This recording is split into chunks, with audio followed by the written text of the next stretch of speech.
Hi, thank you for streaming Stop Stigma, Start Healing, an Equitas Health podcast. Okay, so we are live. So in trying to come up with a title for this, is it Black and LGBTQ? Is it LGBTQ and Black?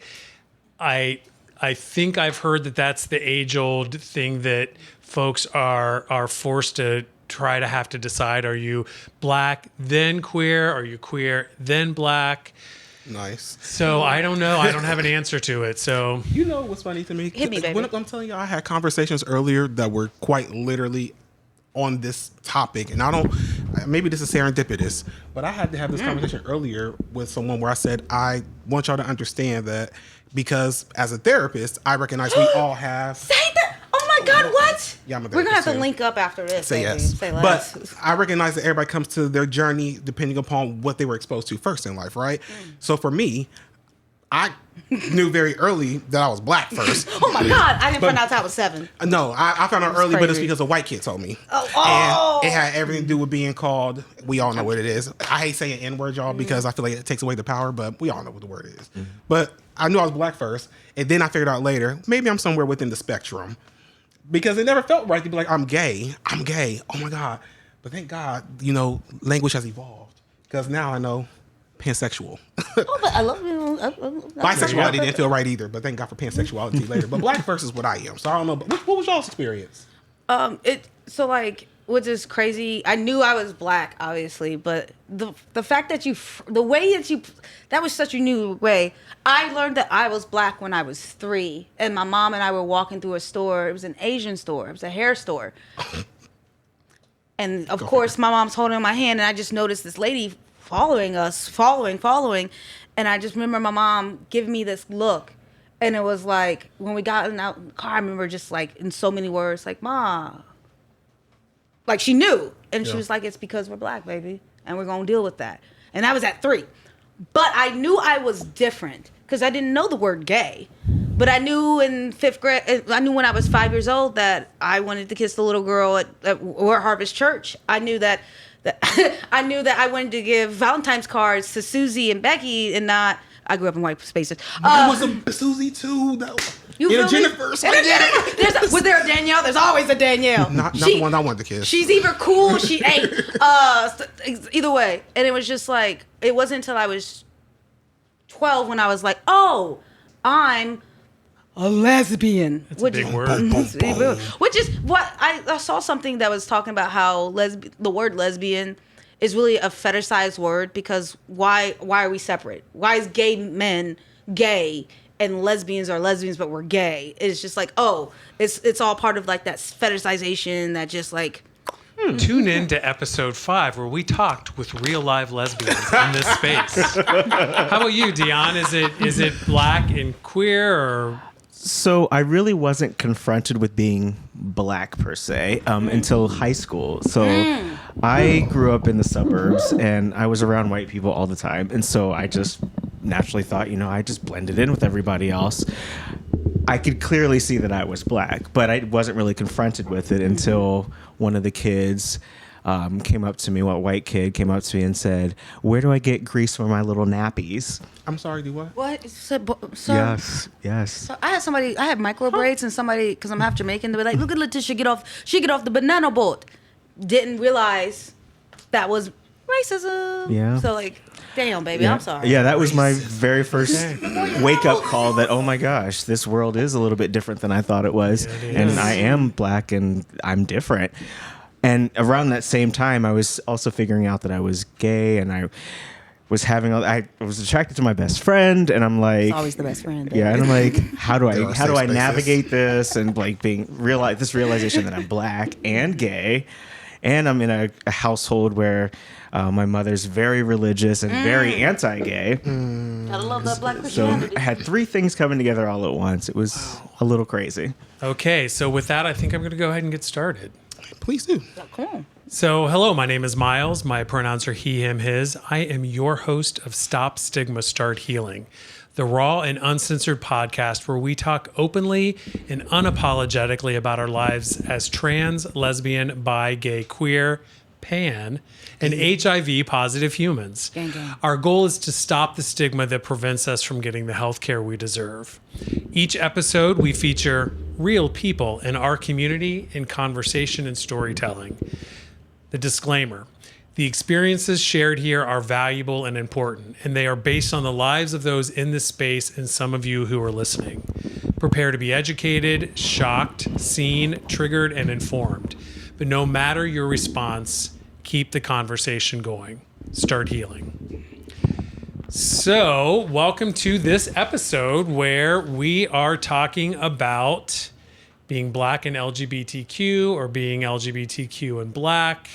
We don't really know which, and it probably isn't really that important for me or for the title, but it's probably more important, it sounds like, for people to identify what that is for themselves in their own experience. Amen. Right? Maybe? Say we should. Love looks better in color. There you go. Thank you, Lizzo. I love Lucy for that know. too. You know, we love Lucy for that We too. do.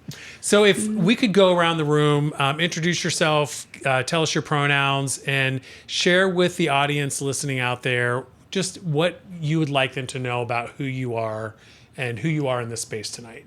Awesome. Well, since we're here, hi, I'm William D. Stinchcomb. Pronouns are he, him, his. And something to know about me, some folks might recognize me because I'm a therapist, and so I've done a lot of work in the community.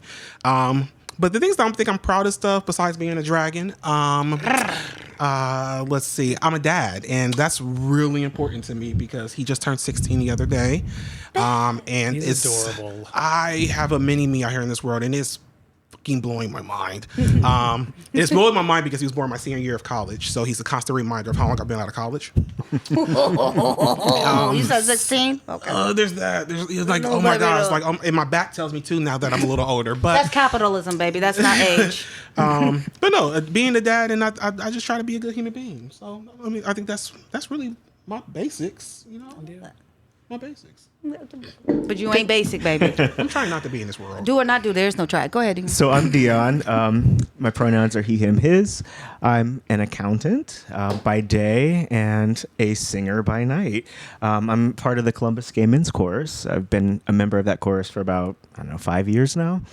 I also have a secret talent. Yes, I am a ballroom dancer as well. Bitch, what? So my ex-husband actually is a professional ballroom dancer, and he taught me how to dance a long time ago when we were married. So, so I've got that card up my sleeve if I ever need it. That's attractive as hell. I'm just sitting here, waiting to see you pop out with something. Maybe after the recording. Afterward, we yeah. could We don't want to catch that on Screw camera. the cha-cha. That's Wanna episode teach me- 11. You have to Dion teach me how to do does the Korean ballroom. waltz. Like, goddamn. Be a pure way. Oh wait a minute, that's ballet. Never mind. Same. No, it's not. No, it's not. Don't come for me.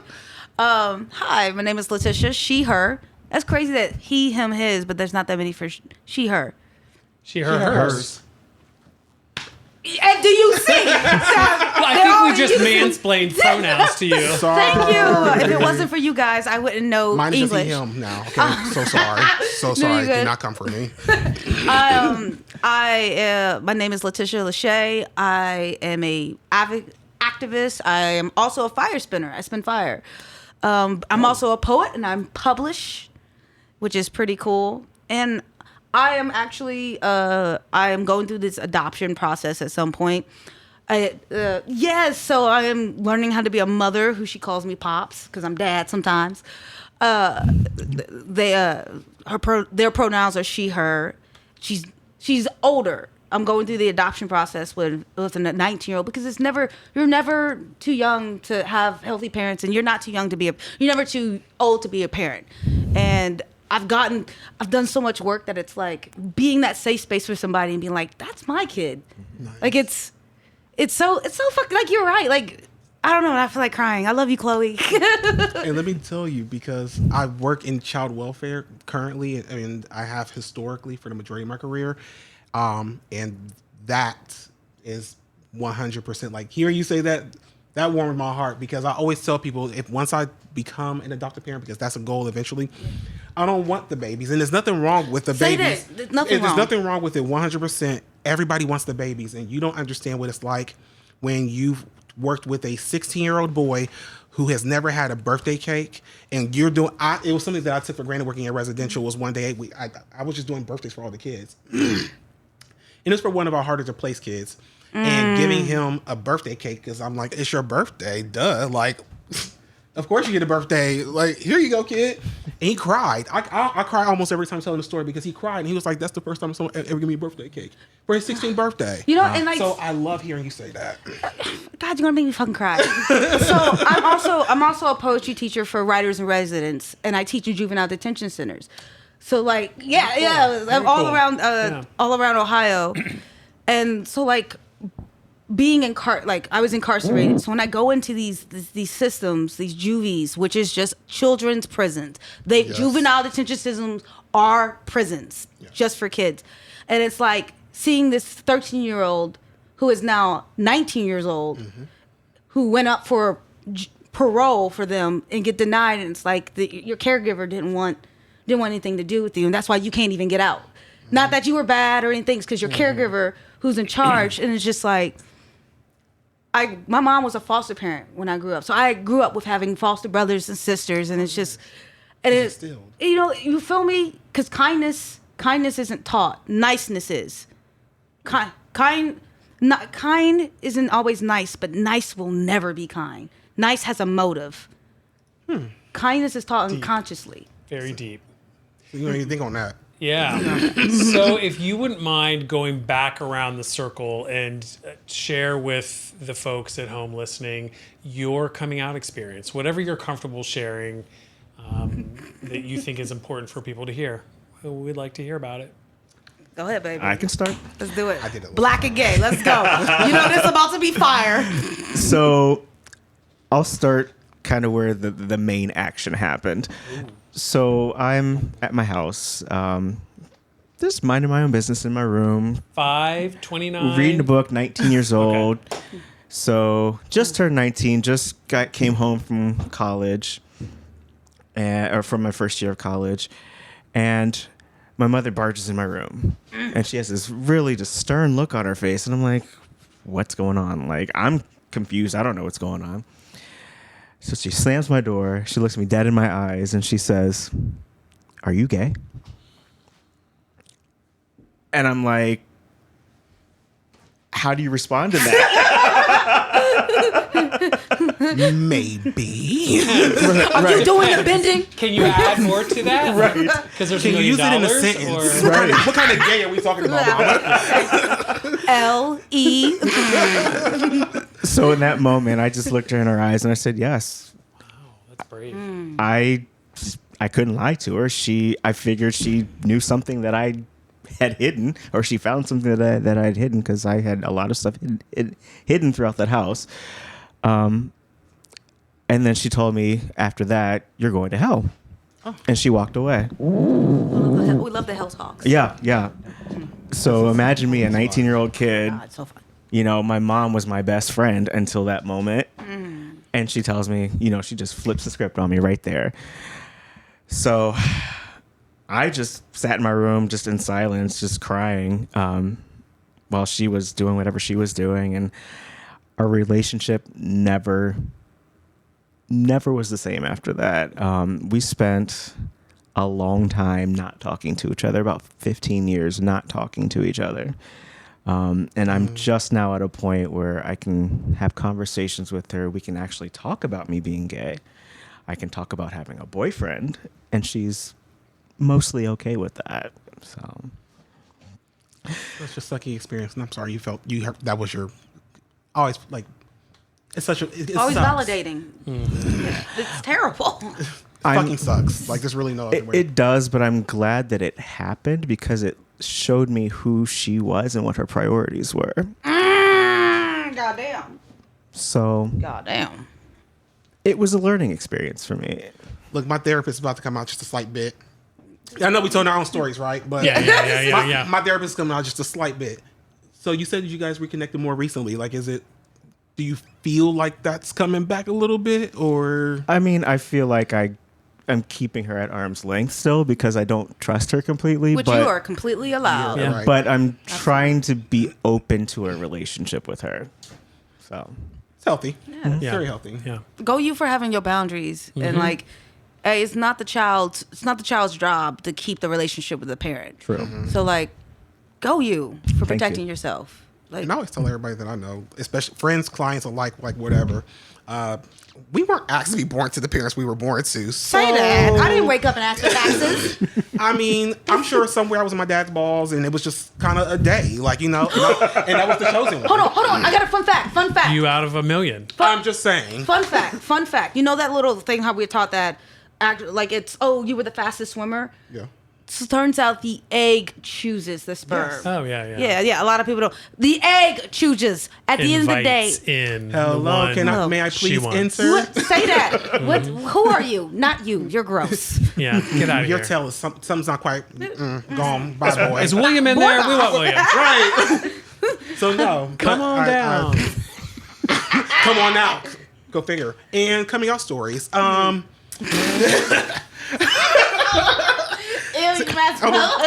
will work that. I will segue into that.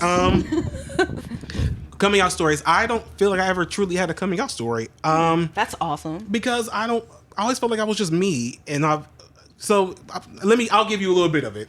I'm an only child from my mother. Okay. I'm one of 14 from my daddy. One of 14 from my dad. Go black man. My dad died in 2016, and I just discovered a new sister last year, but that's not the here nor there. That's episode 12. I'm just saying, Ancestry DNA here. Dana, she telling on everybody's business, y'all. Be careful. She's telling your business. How'd you get hide your siblings? I'm just saying. And they're But, listening as we speak. I mean, it's... Somebody's gonna look at me like, don't he look like your daddy? I mean, it is what it is. But I'm my mom's only child, so my mom and I have a very strong relationship, and so I do believe genuinely, because my mom has always shown me unconditional love. I've never really had to come out per se. I was just always lived my life. She saw who I hung around. She saw who I was with, but I never quite felt right saying that I was straight, gay, or even bisexual, because all the folks that I hung out around with were some combination of other things. And so it just didn't ever feel like, oh, I needed to like officially announce that I'm one thing or the other. So I brought home a girlfriend. I brought home a boyfriend. I was starting to talk to somebody who did drag, and that was just kind of what it was. So it never really felt like I needed to come out, but I feel like there were many coming outs along the way where I like had the conversation with mom, and mom accepted me unconditionally. Cool, move on.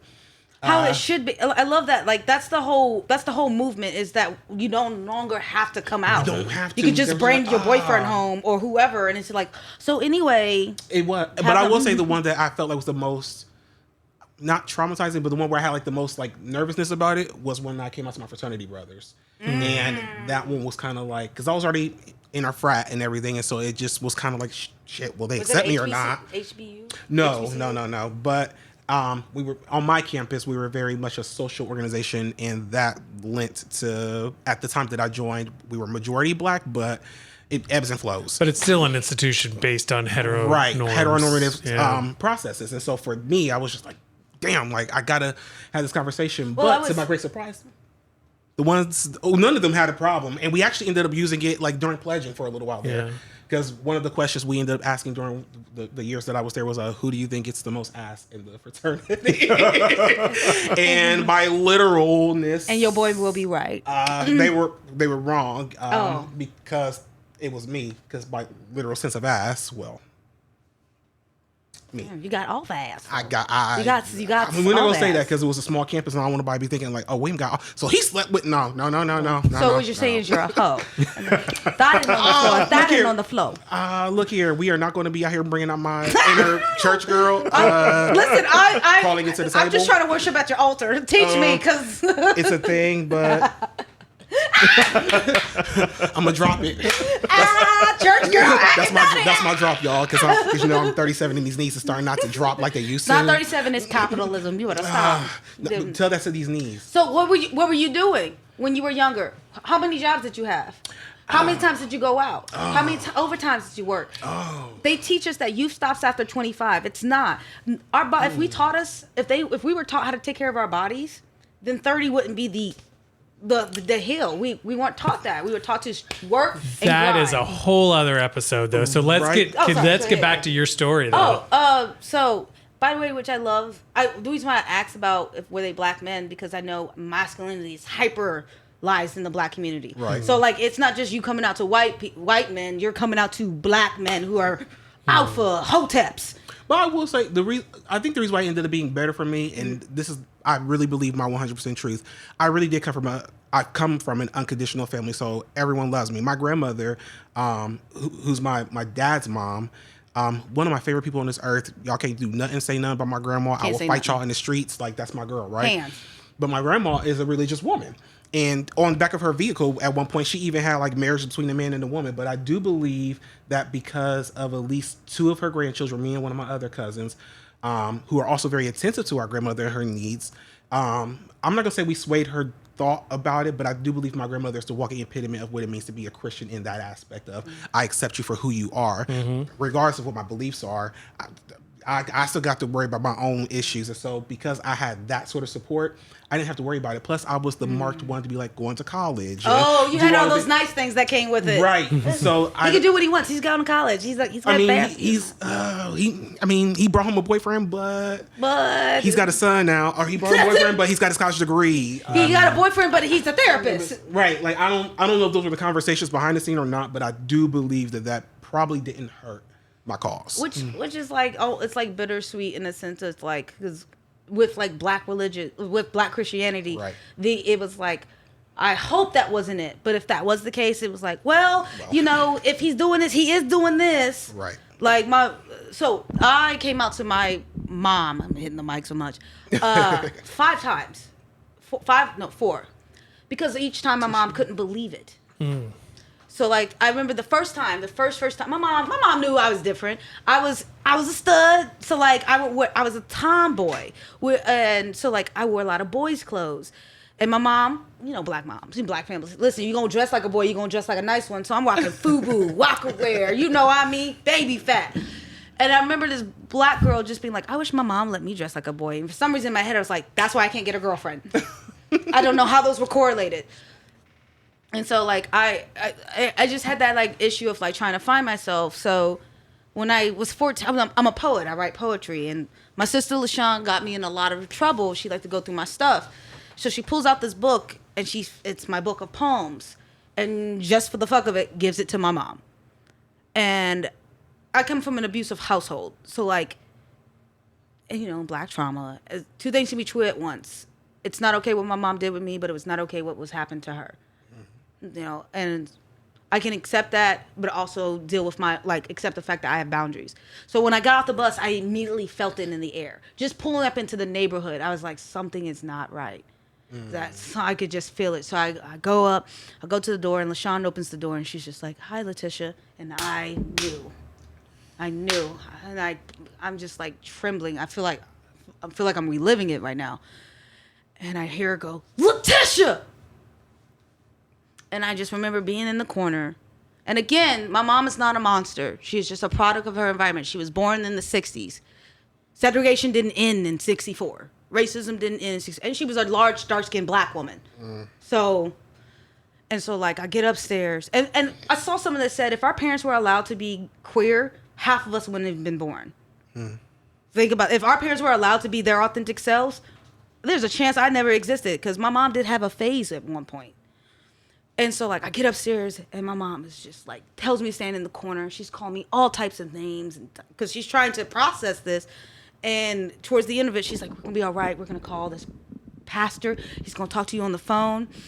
And at one point, I was afraid, like, are they going to send me to a conversion camp? And then I was like, that'd be great, because, oh, my God, listen, you hot and ready. I'm hot and ready like a Little Caesar's pizza.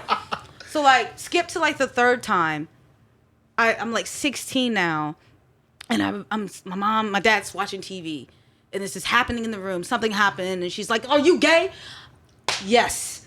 So are you the man or are you the woman? And I just remember, like, her looking at me saying it. I'm like, because if my daughter is the girl gay, at least she's still pretty and wears dresses. And I can still kind of get the life I want.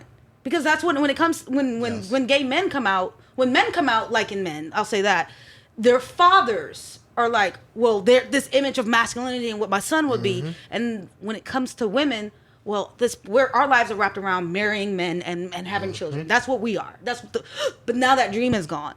And so I remember the last time I was like, my mom was in one of her abusive tangents, and I'm 17. And she's like, said something about, and I just remember sitting on the toilet looking at her and be like, I'm gay, Bonita. I didn't say Bonita. Hold on. I didn't say that. I didn't say that, but I'm gay.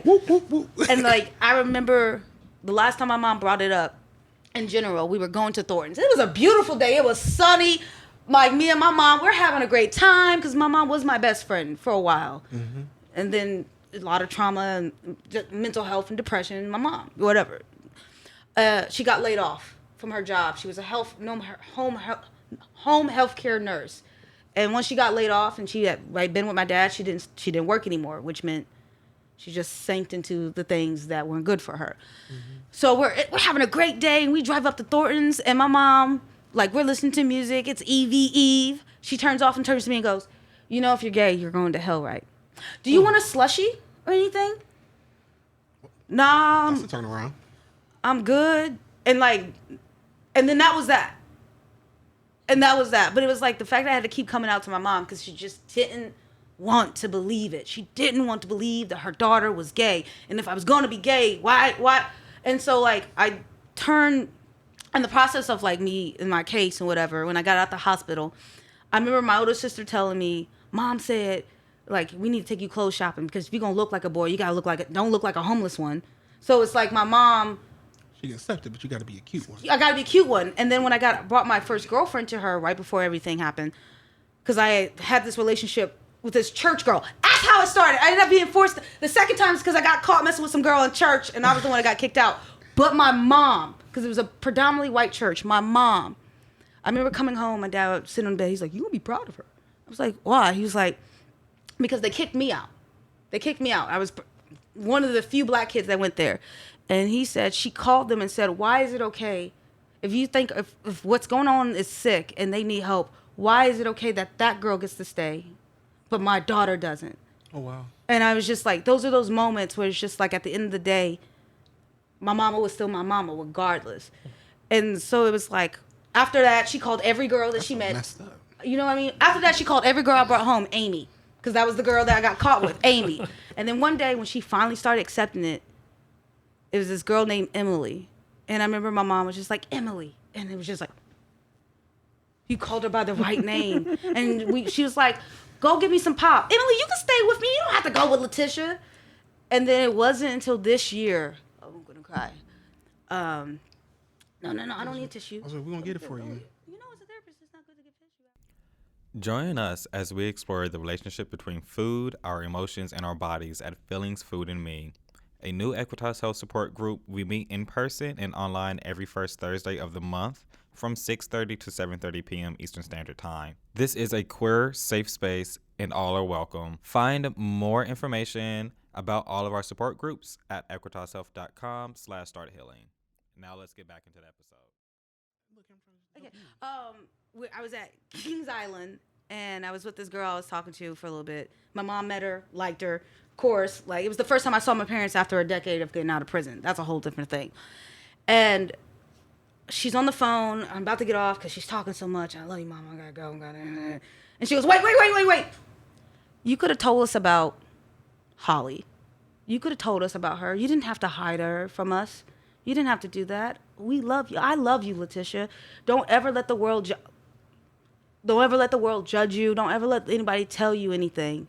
You don't have to hide. And like, I'm crying.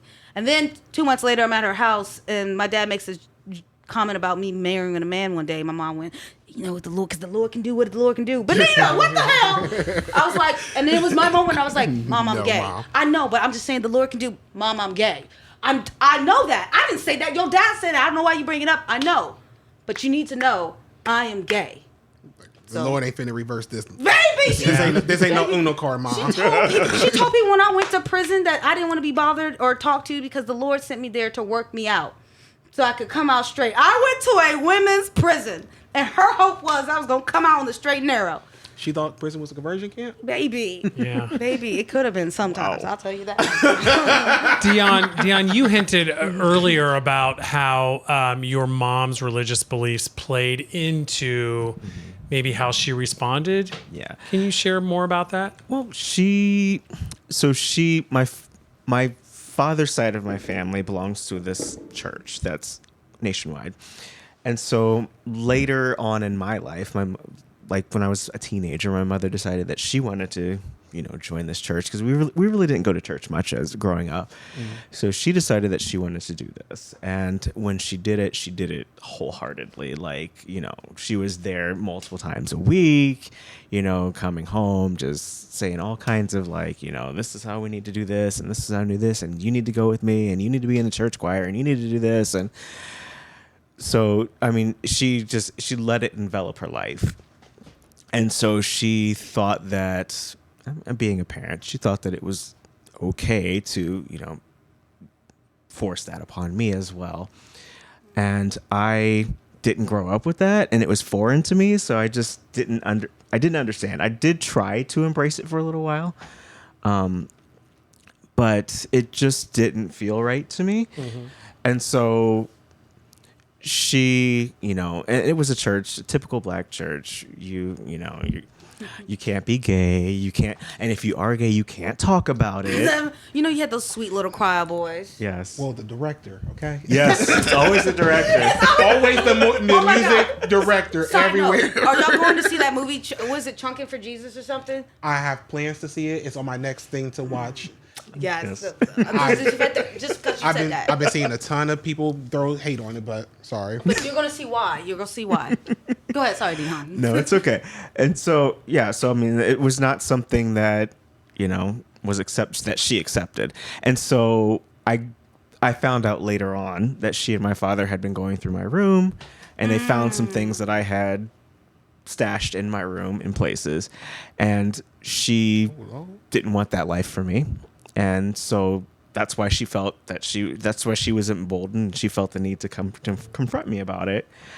And I guess she thought she was doing the right thing, trying to save me, trying to put me down a path that was not going to be rough or difficult or make her life difficult. And it was a very selfish thing to do. But she did it. And again, like I said, I'm glad she did. I truly am. So It definitely opens up your eyes a different way. I mean, again, ugh. I always wonder, though, when people who are throwing their religious convictions at folks, like, when you do it from the aspect of, like, I'm trying to save your soul, like, come on, y'all, did that work for you when you were a teenager? Like, don't have sex. Wait a minute, didn't you do it anyway? Like, right. Come on, y'all. Like, can we please not? That method just does not work. The insane part of telling 3 to 5-year-olds immediately anything you do wrong, you're going to hell.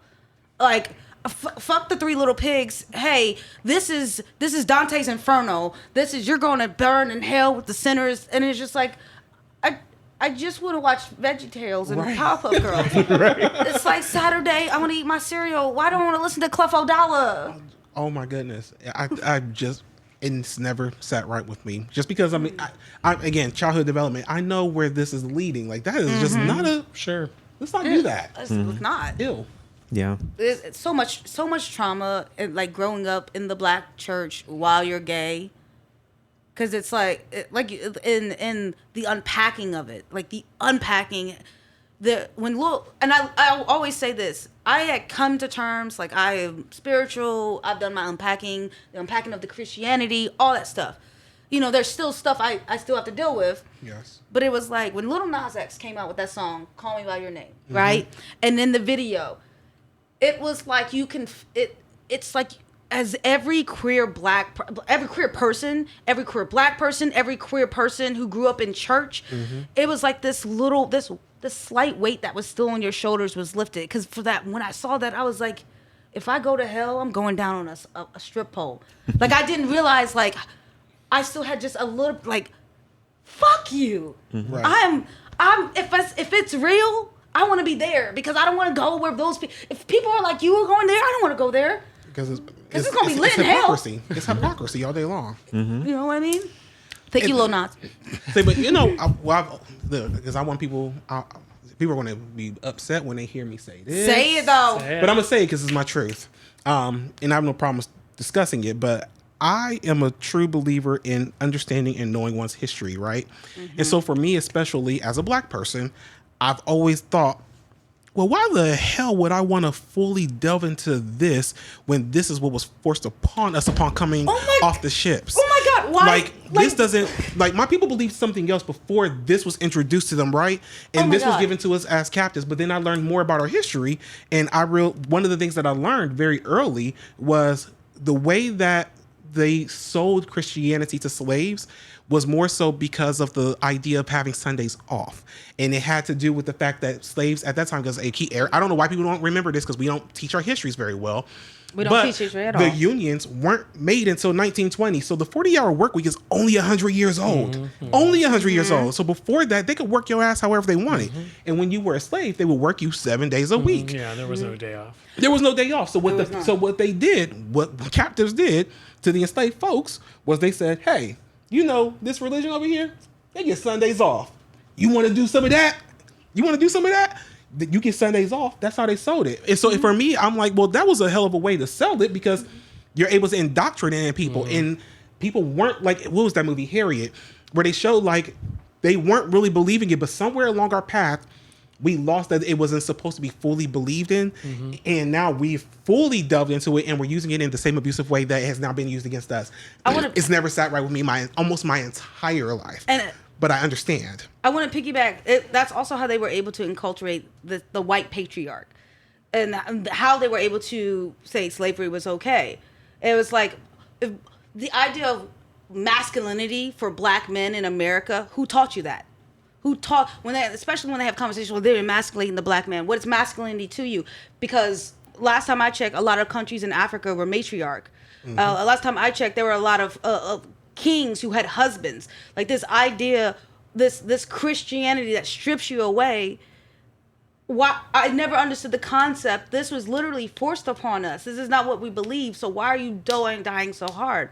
This guy I was working with said found out, and I do more research. They did a study, and they found out that black people inherently are more spiritual than any other race. Yes. And I feel like it comes from the simple fact that the beliefs that we had were ripped and shredded from us, but that same faith.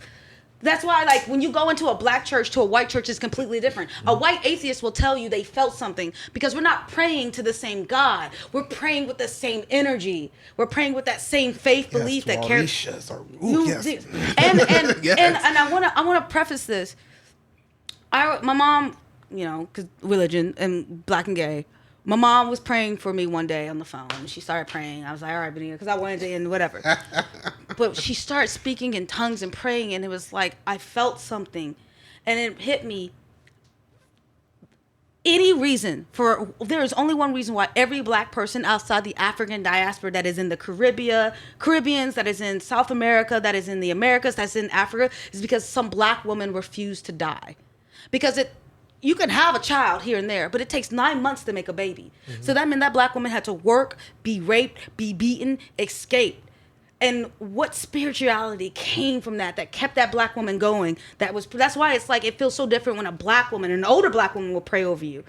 Because that same strength came from something. That faith comes from something. They may have given us a white face, but the gods are very much dark. Listen, I feel like my spirituality is based exactly in. I'm getting your number after this, but that's why I feel like my spirituality is based, because I'm like, yes, I understand that Christianity is a vehicle to get into your spiritual place, and so for that reason, it could be any religion. It just so happens that van, actually, it's a kidnapping van. Well, I feel like it can happen through any religion, except but we've got this specific one that really speaks to us. But I feel like that's true. Like whenever I listen to, I still listen to gospel music because I feel like you can't get as close to my spirituality. Is number one every day. Stop you until I get there, like something about the way that makes me feel. But I don't Yes. necessarily have to say that it's the Christian God. All I gotta do is say it's God. It's the universe. It's my your- deity. The divine. It's my Yeah. divine. Yeah. It's my universe. Something I can about do "Take Me that. to the King" will put me in tears every time. Well, it's CeCe Winans and that dang Yolanda. They will do something to my God, spirit. BB does it too. BB! Will bring me to my feet. But Yolanda, she got a song. She got 2 songs on that first album, and I'll every time I listen to them, I'll be in the car going to work.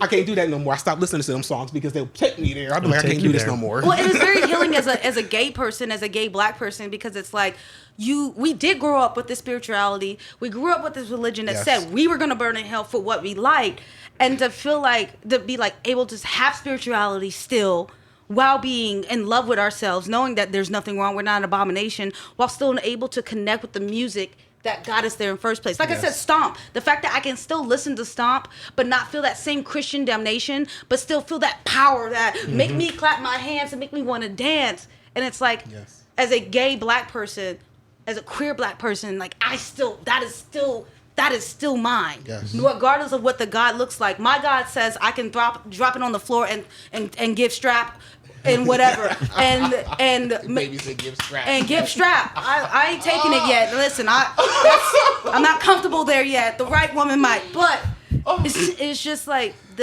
with religion and being gay and being black, because black Christianity is a whole of itself, and being able just to be like, to listen to the songs like "Take Me to the King" and still be connected to that spirituality and still feel that feelings you got when you went to a black church, when you saw those ladies speaking in tongues and Yes. the blessed oil, and just being like, that is still mine. That is still my culture. You cannot take that from me. And it's even better now that I am a homosexual. Yes. So let's switch gears for our remaining time together and talk about less welcoming spaces. Healthcare. Well, I mean, So maybe not. Maybe it's like the best place. Maybe it's as great as church. Well, how do you feel about it, Leon? Like, What has your healthcare experience been like as a black gay man? It's been pretty great, actually. Oh Love my that for goodness, you. that's Love not what hearing this that. pod. You're supposed to be able know. to point out all the problems. I wish I had problems. I mean, I had problems in every other I'm really aspect happy of my that you- life. I'm glad you I'm really don't. that you learned. Especially within the. Yeah. I'm glad you don't. yeah, Thank you. as a black woman, as a black person hearing that, I am so grateful that you yes. Yeah. Yes. I mean, I've been. which is rare. That's the sad part that we're applauding Yeah. that. Yeah, Like, I've been yeah. lucky to have doctors and healthcare professionals who listen to me, who respond to my needs. Whether it be, a primary care physician or a therapist or whatever, like everybody that I've encountered has truly helped me along my path in a good way. Even way back when you were young, you were a kid, all of those experiences you can recall, just Yeah. maybe not that much. I mean, I didn't really go. I mean, I went to the doctor when I was a kid, obviously, but I don't really remember all of those experiences. I mean, as an adult, I've not had any bad experiences. I don't think so. high five to that, black man. High five to that. So dope. I can honestly say that I know this is not what you wanted to hear, but I've also not had any bad experiences because. Oh, I'm loving this less black but trauma. because why? But it's because I also command respect. Like I'm paying your part of your salary, maybe not the entirety of it, yeah. but I command it in the same aspect. You can't just talk to me in your kind of way. I could be a doctor too. So let's pump your brakes before we want to get real disrespectful. Yeah. But that being, because we can catch this. I mean, look, because I am William D. Stinchcomb, all these other acronym letters behind my name. I plan on adding a couple more, hopefully next Say month. that, bitch. Say that. A little bit more, hopefully soon. But let's be understanding that I'm also William who came from Poindexter Village, William who came from Windsor Terrace. Okay. I am William from the hood. Okay. I've been trained Mount very Vernon well. Obits. Don't play Trained with it. very well, but I will, if you take me there, I will go there. And I've not had to go there with any Yeah. providers because I don't believe in getting bad customer service. And that's really what that boils down to. I've been very intentional about selecting the individuals that I go to for there we go. services. Okay, So thank you. choices. And so having those choices made a big difference. Now, I will tell y'all the pure comedy of life is that my dentist, I've been going to him since I was in college, and he's gay. We love Didn't that. know it in the beginning, especially because him and his partner had a baby Yeah, on yeah. the way, but I didn't know it, but gay man as well. But I've not, but I will tell y'all, this is where I am currently. My doctor, my primary care provider, just retired in this past December. And so this has been the hardest time I think I've ever had in my life. May I ask, are they black doing or a white? doctor. He was a white man, but I loved Dr. Moldor. Shout out to you. I really miss you. If you just stumble across this, I'm not asking you to come out of retiring. You deserve it, but I miss you. But Same. but I love my doctor. But this is probably the hardest time I think I've ever had in my entire life when it's come to a healthcare provider, because I am a little older. I do, with all the things I just said, Yeah. I do have a certain criteria that I want to meet with a provider, and it has been hard to find someone that I was like, oh my God, Trust. I want to believe in them. I want to do the right things. But like the providers who I know that, well, the one provider is a friend of mine, so I don't want to go to a friend. And then the other two who are specifically there's three of them who are specifically within the LGBTQ community serving that I was thinking of, because I know all the other providers. One has a waiting list. The other one has a waiting list. I refuse to go to this one. And the fourth one, I just so happened to get in, and I just got my letter today to confirm my appointment. I was like, yes, but I'm putting all my faith into her, and that's been a challenge, because I'm like, I have to find someone new, and it sucks because I have to go outside of the system that I'm used to getting my services through, and that's where I feel like the real disconnect is. That's Sure. where because if I could stay within my system, I would, but here we are, y'all. It sucks. Well, I didn't realize that was going to be a problem, but here we are. don't worry, you guys. Bring it I home. covered the black trauma for you. So like, as a black woman, as you were saying that, like, you demand customer service, like, I'm paying you. Well, like, I'm all, like, as black women being dark skinned on top of that, we're already seen as the aggressors, or we're too loud. So like, our pain doesn't get taken seriously. We have the highest mortality rate, highest infant mortality rate. Columbus has the highest in the nation. When I was 20 years old and I shot myself, because that's the thing, picking selective. At this point, it's like, if my doctor's not a black woman, and I'm gonna say something that people might not like, a lot of black people, a lot of black men, but most black men are just white men on night mode. And so it's like the patriarch doesn't care what you look like as long as you have a dick. They would prefer you to look like them, but if you have a dick, you're fine. And so like, I remember always having issues, but I was 20 years old when I shot myself in the chest. I was in the hospital. And I remember I was getting my third chest tube. The first, it was the third, because it wasn't sticking, it wasn't supposed to be doing. And so like, I had this white young doctor. He was, what's the resident, or something like that, when they're starting out. And I remember like, I can still feel this. I need more medicine. Because chest tubes are the only surgery they can do without putting you under. So like, you are awake for this. They take this giant needle this big to stick in to numb the area, a bigger needle to go through your rib cage to numb the area too. So like, I'm feeling all of these things. So like, they finally numb me, and they're going to put the chest tube in, and I remember just feeling it. And the saddest part is my mom and my dad are born pre and post Jim Crow. So my dad was born in 1949. And so like, my father, who had to witness so much trauma growing up as a black man in the South, because there are conversations. I will say this, as black people, white people, be conscious about black trauma, because we are learning about things our parents and grandparents didn't want to tell us. Like, Black Wall Street Tulsa is not the only place. I found out that one of the cities my dad was from was put underwater. Like, it's not even on the map. So like, here's my father listening. So I'm like, I can feel this pain. I'm hurting. And there was this Indian doctor with him, and he turns out to be one of the best. He was one of the best chest tube surgeons that they had. So he's watching over this, and I am in tears. I'm like, I can feel this. And I remember this white man doctor was just like, he was young. He had to be in his 20s. He's like, you can tell I was in pain. And he's just like, we got to give her more medicine. And I'm just screaming, like, at this point, like, I'm going to piss on myself. I was in so much pain that I was going to piss on myself. And I remember the Indian doctor just shooing him away, so mad, like, get away. And I'm screaming in agony. And I'm just like, damn, my little sister is out there with my father, who has to listen to this and not being able to do anything, and this Indian doctor, and that's why I say there's anti-blackness in every community. We don't just people of color and black people, and he's just shoving this tube in me, and I'm so in pain. And so when it was time for the fourth tube, because the third tube didn't take, I remember being like, I don't want this doctor. Is it going to be him? Like, I don't want him. Saying, I don't want him. Well, he's the best that we have. And he comes into the room, and he's got his phone, just for purposes. He just comes in, and he's just, like, on his phone as he's walking for, like, the first 10 minutes. He's just not even looking at me. He's not acknowledging me. And then he finally gets up, and he's kind of getting suited. And I find out beforehand, my mom, my dad, and my little sister were so traumatized. And my sister went and told my dad that my mom called the hospital, because at the end of the day, I'm still her daughter. Mm-hmm. Black people are going to black people, you know? Mm-hmm.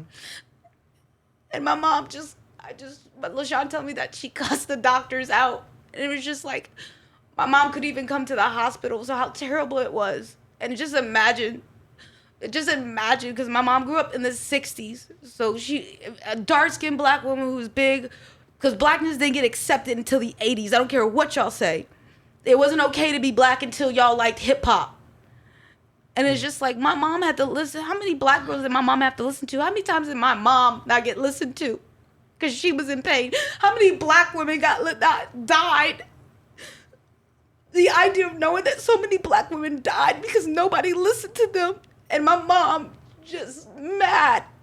And so he comes in, he doesn't say a word to me, and they numb me up pretty good. They do their job. And he does the surgery, whatever, and I remember just turning around and be like, so is it on the right place? Is it where it needs to be? And he goes, well, yeah, I don't know. We'll see. And I'm like, what do you mean I don't know? Well, I mean, hopefully it is, whatever. And it was like, had I been a white woman, had I been white, like I said this in the last one, people don't realize that Beyonce almost died. Yeah. That Serena Williams almost died. Yeah. These influential, powerful black women. And it's like, I have to go into a doctor's office and not only worry, do they like black people? Do they like women?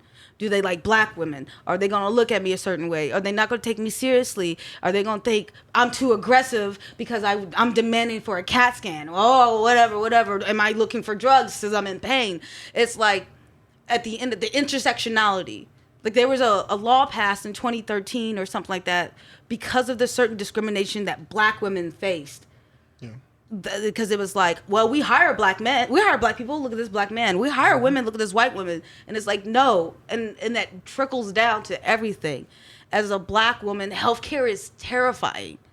I am telling you this now. I don't go, especially because the Tuskegee experiment. That's also right. White people don't realize, like, we don't just like go into the doctors because we're poor, but because we know what doctors would do to us. Yeah. Mm-hmm. And so it's like, as a black woman, I am petrified. Because even if you are a woman, if you're not black, how are you going to treat me the same? Yeah. Am I going to be in a situation where I got an infection when I was after the tubes. I got an infection. Like, I was almost going to lose my lung again. And it was just like I wasn't even bathed properly. That's how I got the infection. I had this one man, he was this white man who I was like, I have to use the bathroom. He's like, I have a daughter, I have an infant, I know how to wipe. I peed and he just wiped the crack of my ass. And it was just like, I just remember being so embarrassed because I smelled so bad because I refused to let anybody else touch me. And then there was this white girl, she came in, she kind of bathed me and she was cute and I was really like, God damn it. But it wasn't until I had a black woman helper because I was a suicidal patient. So like I had to have a helper and she came in, she bathed me.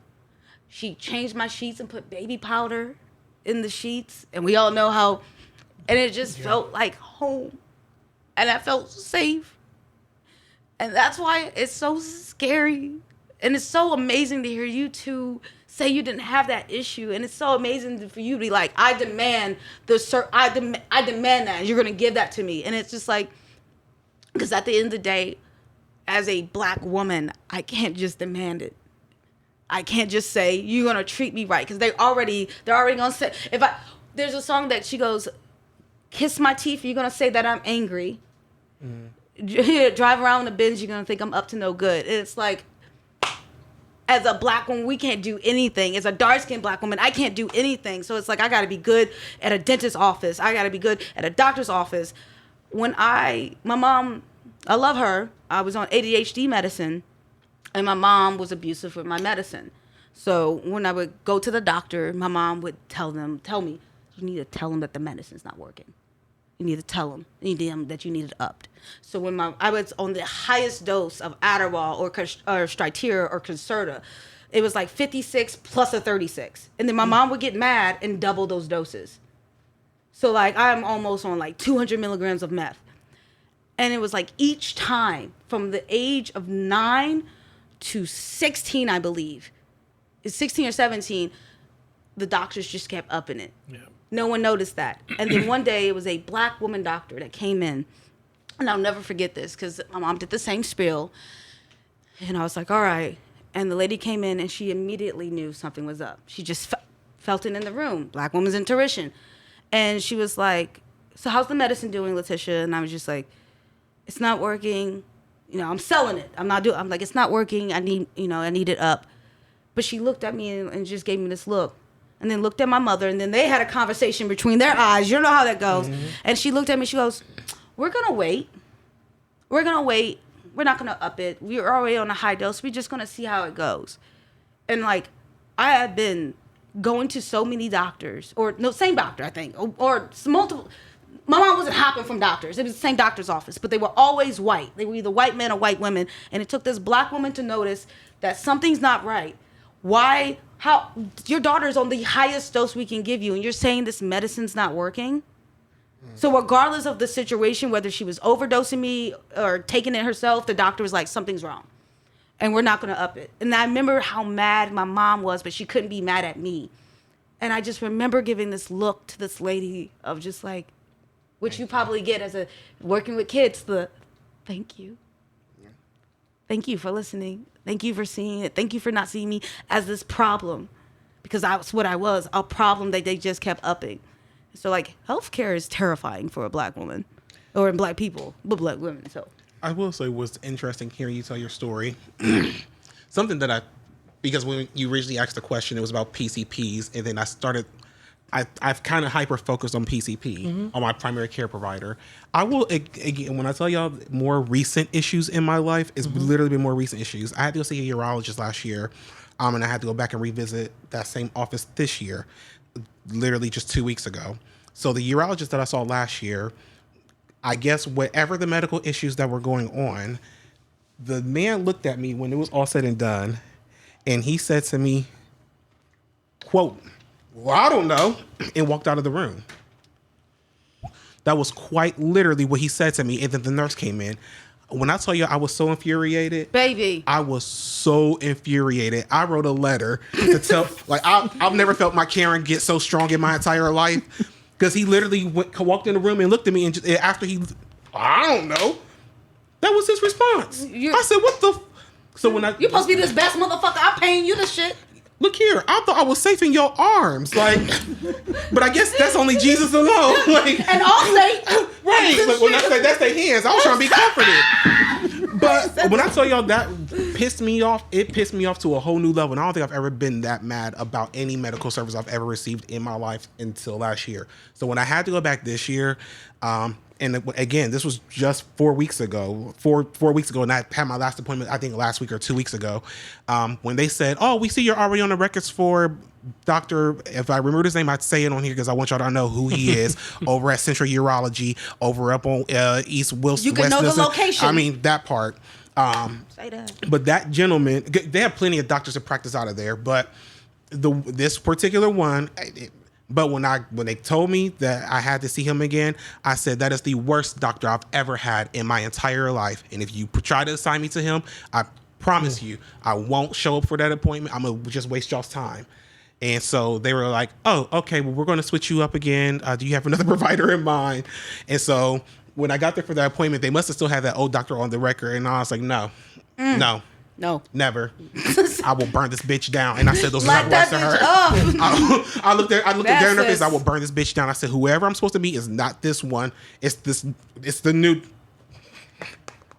I'm supposed to be. And she said, oh, I'm sorry. I see that you got switched. Yes.